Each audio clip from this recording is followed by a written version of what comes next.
تو خطہ غیر مستحکم ہو چکا ہے اور اس کا عدم استحکام بڑھ رہا ہے. اس کے سدباب کے لیے پاکستان تو کوشش کر رہا ہے سیاسی اور صفاتی، لیکن بین الاقوامی برادری جسے میں سلامتی کونسل کہوں گا یا جو دنیا کی اور دوسری طاقتور قومیں ہیں وہ بالکل بے خبر اور غافل بیٹھی ہوئی ہیں. ہم انٹرنیشنل کمیونٹی کی طرف جائیں گے پریزیڈنٹ صاحب ابھی، because that is in it self a very important topic. لیکن ابھی جو لداخ میں چین کے ساتھ کمپلیٹ اور کنٹینیوس اسکرمشز چل رہی ہیں بھارت کی، ان کو آپ کس نگاہ سے دیکھتے ہیں؟ بھارت کیا چاہتا ہے؟ چین کس حد تک جائے گا؟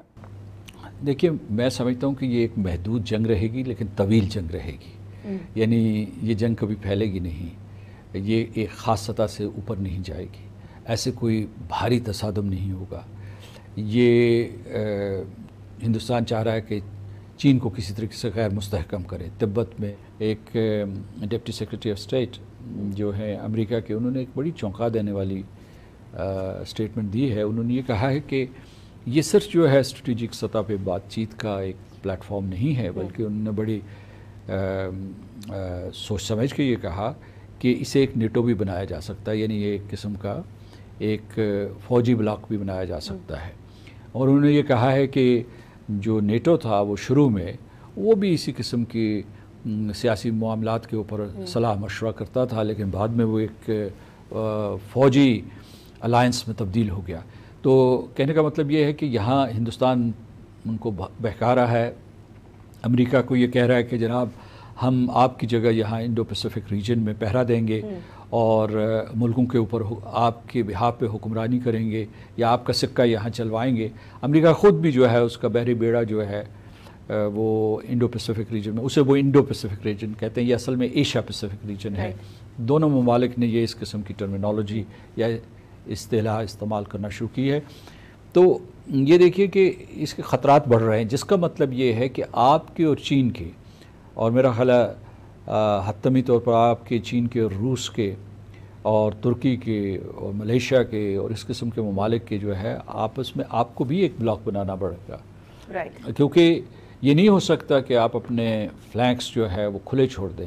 لیکن پریزیڈنٹ صاحب this is a bit away from Kashmir but it is a very important point. آپ نے ملیشیا، ٹرکی کی بات کی، رشیا، چائنا کی بات کی، لیکن پھر وہاں آ جاتا ہے یو اے ای اور سعودی عربیہ، and of course they are very important allies for Pakistan as well.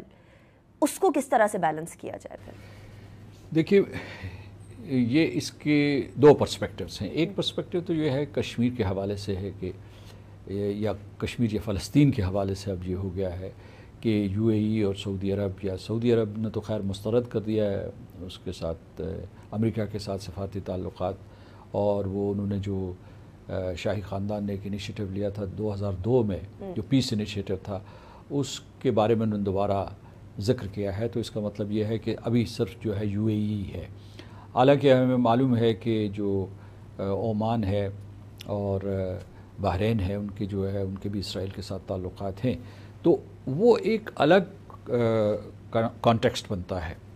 دوسرا کانٹیکسٹ ہے جو یہاں ایک قسم کی بڑے سطح کے اوپر ایک اسٹریٹجک کمپٹیشن شروع ہو رہا ہے. اگر کوڈ ہے تو جو کوڈ کا براہ راست تعلق جو ہے یا نشانہ جو ہے صرف کشمیر نہیں ہے، اس میں کشمیر شامل ہو سکتا ہے. اس کا نشانہ ہے دا بیلٹ اینڈ روڈ انیشیٹو اور چائنا پاکستان اکنامک کوریڈور، کہ ان کو کس طریقے سے ناکام کیا جائے. تو یہ ایک سطح پہ جو ہے عسکری اور اسٹریٹجک جنگ ہے اگر وہ نیٹو بن گیا. دوسری طرف سے معاشی جنگ ہے، اور اس لیے یہ اگر یہ قوتیں ایک دوسرے کے آمنے سامنے آ گئیں تو اس کا مطلب یہ ہوگا کہ جو اپنے معاشی نظام کو یا اپنے معاشی تعاون کو بچانے کے لیے آپ کو فوجی مسل بھی پیدا کرنا پڑے گا. فوجی مسل یعنی بین الاقوامی، بین الملکی، یعنی صرف یہ نہیں کہ آپ کی علیحدہ علیحدہ فوج ہو جس کے لیے میرا خیال ہے کہ جوائنٹ ایکسرسائزز ضرورت ہوں گی. آپ کو یہ یاد ہوگا کہ جب شنگھائی کوآپریشن آرگنائزیشن بن رہا تھا، اب بھی گاہے بگاہے جو ہے امریکی اخبارات یا ہندوستانی جو ہے، اگرچہ ہندوستان اس میں شامل ہو گیا ایس سی او میں، تو کیا سارائی یہ کرتے ہیں کہ یہ ایک فوجی بلاک ہے لائک نیٹو.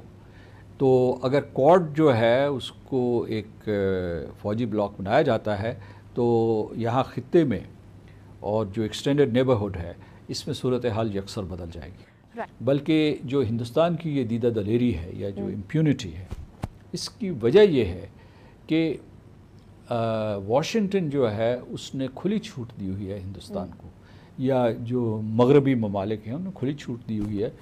وہ ہندوستان سے کشمیر کے بارے میں بات کرتے ہوئے بھی ڈرتے ہیں، بند کمروں میں بھی نہیں کرتے. ہندوستان نے ان کی زبان بندی کی ہوئی ہے، کیونکہ ان کے سامنے جس وقت یہ گفتگو کا موضوع آتا ہے تو اس کے سامنے جو ہے کمرشل اور اکنامک کانٹریکٹس پڑے ہوتے ہیں، تو ان کی نگاہیں ان کے اوپر پیوست ہوتی ہیں، کشمیریوں کے حقوق کے اوپر نہیں. یہ نہیں کہ ان کے پاس معلومات کم ہیں. اگر ان کی ساری پریس لکھ رہی ہے، اگر ان کے سفارت خانے جو ہے رپورٹ کر رہے ہیں، تو اس سے زیادہ ان کو معلومات کی کوئی کمی نہیں ہے. تو میں یہ کہہ رہا ہوں کہ لیکن یہ جو میں نے باتیں کہی ہیں، اس میں واضح کرنا چاہتا ہوں کہ کوئی مایوسی کی ضرورت نہیں. مجھے